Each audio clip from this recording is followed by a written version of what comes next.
Welcome to the My House Podcast, a show about the past, present, and future goings-on at the My House Youth Drop-In Center in Wasilla, Alaska, with your host, Michelle Overstreet. Hi, welcome to episode 35 of the My House Podcast. I'm your host, Michelle Overstreet, and today I'm joined by Michelle Parker, who is one of our staff and a former client and just an extraordinary person. Before we get into visiting with Michelle, Isaac, do you have any housekeeping? Sure, just a couple of things. We'll plug the merch site again, myhousemerchak.com for all your My House merch needs. You ever wanted a My House hoodie, but only the cool staff people get to wear them? Now you could also have a cool My House hoodie. Or you could get some podcast merch. I like the podcast merch a lot. All sorts of stuff. It's cool. Redemption apparel, myhousemerchak.com. Also, we do have, it's not our event, but there is an event going on September 1st. The Matsu Opioid Task Force is going into Anchorage to support the Anchorage recovery community, and they are doing their 2023 Connection Memorial event in recognition of National Recovery Month, which starts September, and also International Overdose Awareness Day, I believe, is August 31st. They're doing an event Friday, September 1st from 1 to 3 p.m. at the Park Strip by Lusac Library, I believe it is. They're going to be building naloxone kits, and they'll have the memorial displays set up again Friday, September 1st. So that if you're going into Anchorage anyway, or if you want to make a trip into Anchorage, get a carpool going, you can go support them then. That's, 2 Fridays from now? Yeah, downtown on the Park Strip. I think that's off of between 9th and 15th there, right down the street from Earthquake Park. Down the street from Earthquake Park. Right in the it's right in central downtown, kind of central downtown. And they put the display of all those crosses up with it's thousands of white crosses for the overdose tally, which, you know, the amount of people overdosing a day is the equivalent of a 747 crashing every single day. If we had that many people dying in any other way around the world, there would be huge community outcry. And the overdose situation just kind of seems to be this sort of accepted. I think that's part of the stigma myself, but it's a great event. Dar Walden and Karen Malcolm Smith are sponsoring that, and it's really a heartfelt bring your tissues, because it's impactful, but it's important. So thanks, Isaac, for that heads up on that. Michelle, thanks for joining me today. We had such a fun visit with a group from the Rasmussen Foundation. Roy Alonga from the Rasmussen Foundation, I don't think I'm saying his last name right, but brought a group from the Aspen Institute out, and we visited Michelle's garden here at my house. And Michelle, tell us a little bit about you have this love of plants and growing things, and tell us how you got there. Well, I used to not have a green thumb. I used to have a black thumb, and I wasn't the greatest with plants, although I tried to be. And then I went to prison, and 3 months after getting there, I got hired in the greenhouse, and that was totally like a God thing, because I met a girl in there that's been there for years, and she worked in the greenhouse, and she put in a good word for me to the lady who runs the greenhouse, and because she had a list of people who applied for it, and she didn't know anyone, and she mentioned me, and I was like, that's me. And oh, nice. So I started working there the spring of 2021, and had to learn watering, like the watering basics. I couldn't overwater and I couldn't underwater, and we had like thousands of pods, plants that were shipped in, and so it was crucial for us to take care of all these things. And then we slowly started building the baskets that they had there and planting seeds like every other day. And it was a long process of like messing up and learning the different things that different plants need, and flowers and trimming and deadheading and all of the different things. And it started to feel more natural. And I had, being in jail, it was a really hard time being there and being away from family and being away from people who love and support me. And being in that greenhouse was like a sanctuary where I could not really see officers as much and not really see inmates as much, and just being around plants. And I talked to Linda a lot while I wasn't there, and Linda Ched, our empowerment coach, yeah, is amazing. Yeah, and she talked to me a little bit, and she said, you know, I think it's a wonderful thing that you're working in there, and it's a very healing thing. Like putting your hands in soil is like something about it is very healing, and I really do believe that it was. And she was like, you know, those seeds that you're planting, it's not only you planting those seeds, it's you're bringing life to it, and you're getting to watch it grow, and it's almost like your life too. You're getting to watch yourself grow in that process. So it was a long process of failing and coming back and learning all the different techniques. And so we had about over 700 hanging baskets, over 300 floor pots.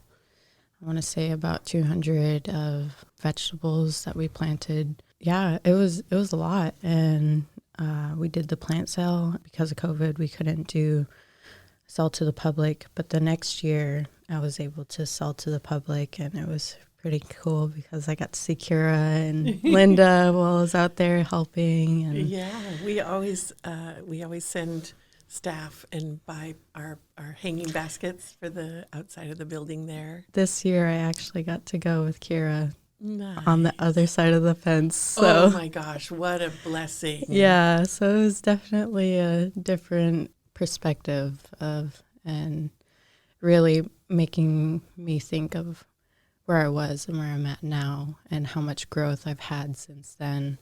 So I think it's awesome. It was a lot, but it's beautiful. Nice. When you came back here, I have a pretty vivid memory because we had the memorial garden that was built by an Eagle Scout, Ben, and his grandfather, Dan. And the idea that we would have some kind of gardening or some kind of garden, or, you know, we had the memorial garden is a little bit self-contained, but I was so inspired by when you came back.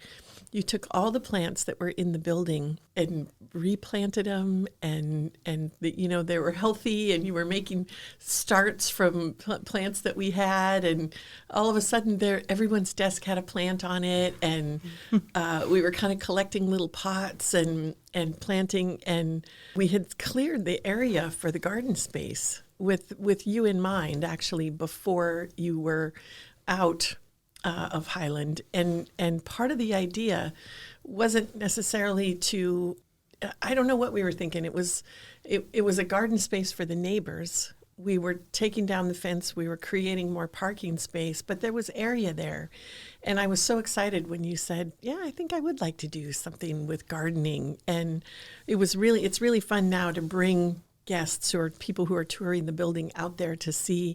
You know, yesterday and the day before, there was a giant head of cauliflower and broccoli, and the kale looks beautiful. In fact, I walked out there to see if I could find you yesterday, and there was a lady parked there just looking at the garden, and she had donated some kale plants and said, I just wanted to see how they were doing, and they look beautiful. Everything is lush. And Kent Larson, our philanthropic farmer from Larson's Nursery, was here and said, boy, everything really looks good. And so I'm so tickled. NIT brought their construction trades program over with Bortide Construction and built a greenhouse that's beautiful. And there's little tomatoes in there. And so I'm so excited about the opportunity to do that. For me, this is twofold. One is that we were able to create sort of another enterprise with your energy and leadership and passion for what you were doing, and kind of create this garden space that wasn't there before, that's actually producing food for Supper Club. It's been fun to hear the comments from the kids at Supper Club eating the sugar snap peas and the radishes. I don't know I don't know how many of them had actually eaten a fresh radish from a garden before. I don't know if you were sitting there when they were eating those, but they were commenting about how hot and spicy they were. And I was kind of laughing like, oh, that's so funny. You know, I don't think about radishes being spicy, but then I ate one and they were kind of hot. So it was really cute to see the response from the kids. They liked the vegetables. They were eating them. They were commenting on what they tasted like and how different they were from what they'd had from a store. And I really thought that was cool. The getting the idea in their mind that they can grow their own food, that they could be part of growing their own food, and that we're eating food that we grow here is powerful. It's important. Yeah, I think it is really cool, especially like when I was in jail and like I was actually watching the things I planted grow and flourish into something that's edible or flourish into something that is sellable or, you know, something pretty to look at. And I think that the program the program of the greenhouse is such a beautiful thing, especially with the clients, of having to plant a seed and actually see it flourish into something beautiful. Right. Because, you know, things take time, but like the time that it does take, it turns it into broccoli and it turns it into flowers, and it makes you feel like accomplished. And for me, actually, you know, it makes me feel good that like I did that. Yes. I've always thought that having to keep a plant and help a plant grow would be a great parenting project. That if you had parenting classes where you also had a plant, there's some benefit to that. But I hear what you're saying about watching that grow and seeing the flowers bloom. Or when I drove away yesterday from the building, there were giant yellow zucchini blossoms just draped out of the container raised bed there. And I just thought, oh, they're so beautiful, those big yellow flowers. And I think you're right. I think that's really gratifying. And when that big yellow flower makes a food, then it's even one step more. I also got a kick out of Cola coming in, eating a carrot. And I said, did you pick that out of Michelle's garden? And he goes, yes. Oh my gosh. I was like, oh my gosh. So I had this vision of like all the kids from the skate park coming over to pick carrots out of the garden, which would not necessarily be a bad thing. But I did appreciate the fact that he said it's really good. It really tastes good. It's so different from a carrot from the store. Yeah, I asked him, I was like, did you pick a carrot from my garden? And he's like, yes. I was like, could you not mess with my garden, please? They're not ready yet. He's like, yes. I realized that after I picked it. I'm sorry. But he loved it so much. He was just loving it. So I'm excited about getting a little curriculum together so that you can do some teaching. Congratulations on your Master Gardener certificate. Michelle enrolled in the University of Alaska Fairbanks Cooperative Extension Service class for Master Gardeners earlier this spring, and it's been 6 or 8 months of 6 months maybe. I started in February, April, and then it ended in like May. Yeah. So. Yeah. And did the internship hours and has just really grown, I think, as a gardener. I'm excited about one, the fact that you have that credential, because it's not that many people that really have that Master Gardener credential. Everybody wants to say they know everything about gardening, but there are specific things that you learn that I don't know that are part of that learning and curriculum. And I think it also connects you to a community of gardeners who love, who talk about it the way that you just did, who love it and who are knowledgeable and who have fun. And I think those three things for our clients who are interested in learning some of those things are really critical, that they have applicable knowledge, things that they can use and put to use. Like you talked about, it's gratifying to know not to overwater, not to underwater, to be able to grow food and have the flower and the fruit from the things that you're growing and that they're growing, and to be able to share that knowledge, to do that together, I think is really powerful. The opportunity for us to have food that you've grown on our supper club table is pretty stupendous. I feel very, very proud of that. One, because it's a sustainability thing that lets us, we're not just getting food all the time from other people or from Eddie over at the food bank. We're growing our own.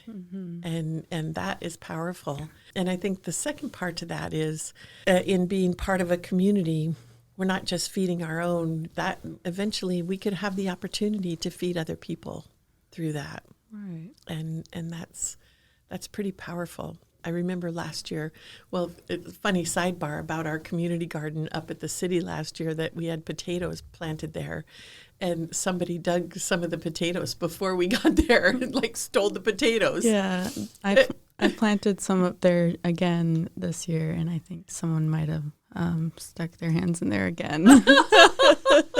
I stopped by there the other day, and there's like these divots in there. Oh gosh. I know. Well, maybe they're hungry, you know. Yeah. But I love the idea. Kinnick Tribe did a big potato growing project, I think last year and the year before, and shared potatoes with so many people. I really love the idea as a community of sharing and caring for one another and being sustainable, growing our own food and including other groups and people and individuals. And in fact, the lady that stopped by to look at the kale is from Wazi. Does she live at the senior center? Mm-hmm. Yeah. And so I was so intrigued by that. And maybe one of the things we can do is kind of grow things together, you know, with the senior center, or trade plants and seeds. And I really enjoy that for our clients and for you to have kind of a leadership role in that with your knowledge, your certificate, and the information that you have that maybe they don't have, and continue to build that. I think we've got some tremendous potential to do more of that.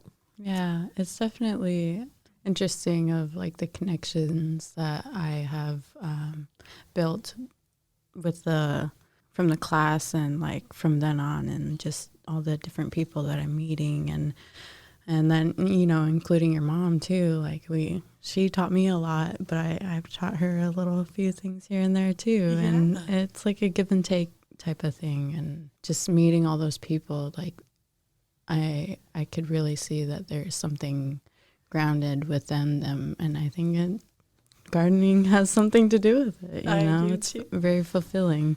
Yeah. Yeah, my mom has been a master gardener for many years, and really I think she's just a passionate, maybe a little bit crazy, sorry, Mom, but part of what she loves about it is making pesto and making jelly and just the fruits of her labors. Mm-hmm. And I really appreciate that she's lived in Alaska since she was in middle school, and she's 80. So she's got lots and lots of life experience and can make jam out of literally anything. Mm-hmm. I got to make jelly with her the last day that I was there, and nice. It was really cool. It's fun, isn't it? Yeah. It's a really fun thing. And so I think if we can kind of share that love, there's a lot of love in that, really. And if we can share that, and then you have an idea, we're just in the process of putting together a grant application for your winter project, which I'm really excited about. Tell us a little bit about that.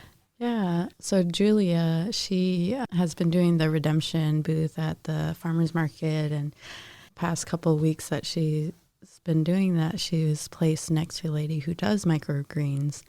And she talked to me. She was like, it would be such a cool idea if we did microgreens. And I was like, yeah, I was like, that would be an awesome winter project, because, you know, like it doesn't need to be outside. Like we could do it indoors, and I think it would be really cool to start that, just getting lights and the seeds and the right fertilizer for it. And because it only takes like 10 days or so, 5 to 12 days to grow the sprouts. And so like we could have like a week's worth of sprouts. And like we do use it for our baked potatoes that we have here in the cafe, and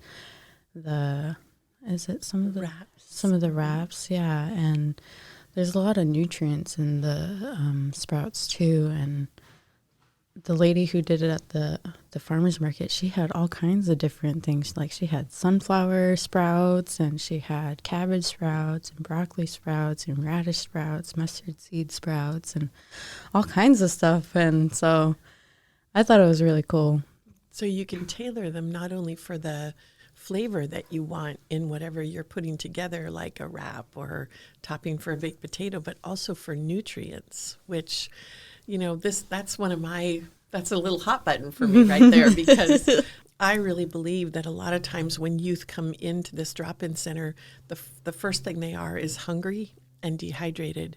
And if they don't have good nutrition, their body doesn't produce the neurochemicals, the serotonin, the norepinephrine, the feel-good chemicals for their brain. Mm-hmm. And it contributes to depression, anxiety, all these medical diagnoses that are really anchored in nutrition, food sensitivities, not getting good food. There used to be a guy that would sit outside of McDonald's and people would buy him McDonald's food all day long. And I just kept thinking about that movie, right? Like the movie about the guy that ate the McDonald's Supersize food. Me. Yeah, Supersize Me.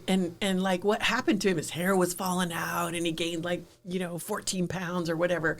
And I always think about that when we think about feeding homeless, a lot of times we think about driving through somewhere and handing a bag out the window. And what they need are superfoods. Mm-hmm. They need sweet potatoes. They need lean protein. They need sprouts that have these the enzymes and the vitamins in them that feed their brain and their gut to make their body and their brain healthy so that they can make good choices. Mm-hmm. And, as a master's level therapist, I've really seen the difference in 6 weeks later. We had a young man who came from the Sullivan Arena. And when he first got here, he said, I'm tired, I'm not able to sleep there, and I'm hungry. I never get enough to eat. And when I do, it's like noodles and stuff that fills me up, but I'm never really satisfied. Mm-hmm. He was here for about 6 weeks before the light bulb came on in his brain, and he was thinking and communicating. And you could just see he needed rest and he needed good food. Mm-hmm. And that's not a criticism of the Sullivan Arena specifically. I think that congregate shelter is abusive. It's not, we should not treat people like that. They don't belong warehoused in a building where they're treated like cattle or like it's a kennel, but they don't even get their own little kennel space. Yeah. I mean, we treat dogs better at a dog daycare than we do people at a homeless shelter and a congregate shelter. Yeah. It's cruel. And so I don't believe that those are functional, nor do I believe they're humane. And the food that's generally served there is not food that feeds their brain and supports good nutrition. So I feel really proud of what you're doing and the idea that we can grow our own microgreens that we can use in the cafe and also for supper club and get those the vitamins and the enzymes into our clients and help their brains and their bodies be healthier and support our community in that way. Really what we're doing working with youth here is preventing long-term homelessness. And in order to prevent long-term homelessness, we have to get kids, young people, youth and young adults, onto pathways that are healthy, that make them feel strong and capable, and that even when they have challenges, give them opportunities to be part of our community. And it was interesting yesterday at coffee with the mayor, we were talking about a particular person who's well known in our community, a long-term homeless person. And the comment was made by someone, how does everybody know who that person is? And my response was, he's part of our community. We speak about the homeless as though they're over there, they belong over there somewhere else, that they don't really fit in our community. But the fact that everybody at that table, there were probably 15 people there, knew that person, knew what some of their characteristics and challenges were, that person is part of our community. And we either support them and help them along at the place that they are to get to where they want to go or where they're capable of going to the best of our ability, or we live in a fantasy land pretending like they really aren't part of our community. And, we shut them in a building and say, well, if we put them in this building, then everything will be fine. If we put them in a housing unit, then everything will be fine. Well, that isn't a solution. The solution is helping them be part of our community, helping them learn how to grow things and sharing the food from that with them. There's something really spiritual about that. And I love that you said that you felt like that was a gift from God in the end, that you were able to work in that area and learn to nurture and grow things, because that's so powerful. Yeah. Like I wasn't only, just growing those things, but I was growing myself. as those plants were growing, I was growing too. Yeah. That's such a cool experience to share. And I'm super excited about what you're doing. I'm so excited about the microgreens. I love them. And Me too. And I think that we've got the space in the back. We can put a little, we can put a little growing center back there and get that project going and grow from there, right? Yeah. So thank you for all that you do here at my house. Thank you for the role model that you are and the peer support that you are and the strong words that you share by your own example and your own life, the way that you live it. And thanks for being you. You're important and we value you. Thank you. So thank you for being you too. You're very welcome. That's all the time we have for today. I want to thank Michelle Parker for being here. The My House podcast is recorded at the My House studio in Wasilla, Alaska. Our producer and editor is Isaac Smolden, and I'm Michelle Overstreet. Until next time.